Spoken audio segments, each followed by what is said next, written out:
ನಮಸ್ತೆ ವೀಕ್ಷಕರೇ, CS ಫ್ಯಾಷನ್ಗೆ ಸ್ವಾಗತ. ರುಚಿಯಾದ ಪೆಪ್ಪರ್ ಚಿಕನ್ ತುಂಬ ಅಂದರೆ ತುಂಬ ರುಚಿಯಾಗಿರುತ್ತೆ. ಮಾಡುವ ವಿಧಾನ ನೋಡೋಣವಾ? ಒಲೆ ಮೇಲೆ ಒಂದು ಬಾಣಲಿ ಇಟ್ಕೊಂಡು ಅದಕ್ಕೊಂದು 4 ಟೀ ಸ್ಪೂನಷ್ಟು ಅಡುಗೆ ಎಣ್ಣೆ ಹಾಕ್ಕೊಂಡು 2 ಗೆಡ್ಡೆ ಬೆಳ್ಳುಳ್ಳಿನ ಚೆನ್ನಾಗಿ ಜಜ್ಜಿ ಹಾಕ್ಕೊಂಡಿದ್ದೀನಿ. ಸ್ವಲ್ಪ ಕರಿಬೇವಿನ ಸೊಪ್ಪು ಹಾಕ್ಕೊಂಡು ನೀಟಾಗಿ ಫ್ರೈ ಮಾಡ್ಕೊಳ್ಳೋಣ. ಇದು ಸ್ವಲ್ಪ ಕಲರ್ ಚೇಂಜ್ ಆಗುತ್ತೆ, ಅಲ್ಲಿ ತನಕ ನಾವು ನೀಟಾಗಿ ಫ್ರೈ ಮಾಡ್ಕೋಬೇಕು.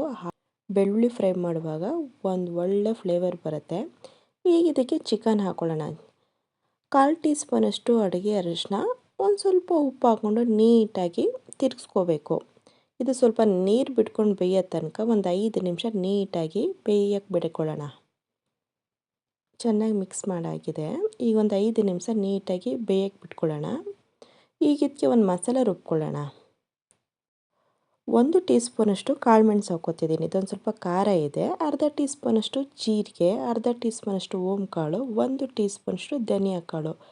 ನೀಟಾಗಿ ಹುರ್ಕೋಬೇಕು. ಒಂದು ಚಿಟಪಟ ಅಂತ ಸೌಂಡ್ ಬರುತ್ತೆ, ಅಲ್ಲೇ ತನಕ ನೀಟಾಗಿ ಹುರ್ಕೊಳ್ಳೋಣ. ಹುರಿದಾಗಿದೆ. ಈಗ ಇದನ್ನು ಒಂದು ಮಿಕ್ಸಿ ಜಾರ್ಗೆ ಹಾಕ್ಕೊಂಡು ತಣ್ಣಗಾದ ನಂತರ ಗ್ರೈಂಡ್ ಮಾಡ್ಕೊಳ್ಳೋಣ, ಪೌಡರ್ ಮಾಡ್ಕೊಳ್ಳೋಣ ನೀಟಾಗಿ. ಪೌಡರ್ ಆಗಿದೆ ನೋಡಿ. ಈಗ ಇದಕ್ಕೆ ಚಿಕನ್ ನೋಡ್ಕೊಳ್ಳೋಣ. ಚಿಕನ್ ನೋಡಿ ನೀರು ಬಿಟ್ಕೊಂಡು ಬೇಯ್ತಾ ಇದೆ. ಒಂದು 5 ನಿಮಿಷ ಆಗಿದೆ ನೋಡಿ.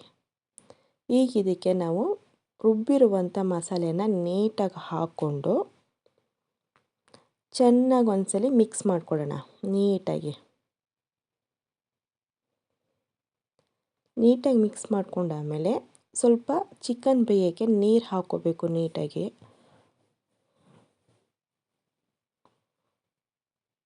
ಬೇಯಕ್ಕೆ ಸ್ವಲ್ಪ ನೀರು ಹಾಕ್ಕೊಳ್ಳೋಣ. ಇದಕ್ಕೆ ರುಚಿಗೆ ತಕ್ಕಷ್ಟು ಸ್ವಲ್ಪ ಉಪ್ಪು ಹಾಕ್ಕೊಳ್ಳೋಣ ನೋಡಿಕೊಂಡು. ಒಂದು 5 ನಿಮಿಷ ಬೇಯಕ್ಕೆ ಬಿಟ್ಕೊಳ್ಳೋಣ. ಚೆನ್ನಾಗಿ ಕುದೀತಿದೆ. ಈಗ ಕುದೀತಿರುವಾಗ ಸ್ವಲ್ಪ ಹಸಿಮೆಣಸಿನ್ಕಾಯಿ ಹಾಕ್ಕೊಂಡು ಸ್ವಲ್ಪ ಕರಿಬೇವಿನ ಸೊಪ್ಪು ಹಾಕ್ಕೊಂಡು ನೀಟಾಗಿ ತಿರುಗಿಸ್ಕೊಳ್ಳೋಣ. ನೀರೆಲ್ಲ ಡ್ರೈ ಆಗುತ್ತೆ, ಅಲ್ಲಿ ತನಕ ನೀಟಾಗಿ ಬೇಯಿಸ್ಕೋಬೇಕು. ಒಳ್ಳೆ ಫ್ಲೇವರ್ ಕೂಡ ಬರುತ್ತೆ.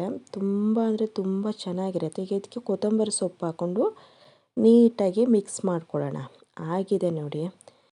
ನೀಟಾಗಿ ಒಂದ್ಸರಿ ಮಿಕ್ಸ್ ಮಾಡಿಕೊಂಡು ಈಗ ಸ್ಟವ್ನ ಆಫ್ ಮಾಡ್ಕೊಳ್ಳೋಣ.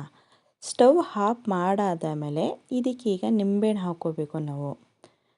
ಅರ್ಧ ನಿಂಬೆಹಣ್ಣು ತೊಗೊಂಡಿದ್ದೀನಿ. ನೀಟಾಗಿ ನಿಂಬೆಹಣ್ಣು ಹಾಕ್ಕೊಂಡು ಒಂದ್ಸಲಿ ತಿರುಗಿಸ್ಕೋಬೇಕು ನೀಟಾಗಿ. ಇದು ರಸಮ್ಗೆ, ತಿಳಿ ಸಾಂಬಾರಿಗೆ ಸೈಡ್ ಡಿಶ್ ಆಗಿ ಇಟ್ಕೊಂಡ್ರೆ ಪೆಪ್ಪರ್ ಚಿಕನ್ ತುಂಬ ಅಂದರೆ ತುಂಬ ರುಚಿಯಾಗಿರುತ್ತೆ.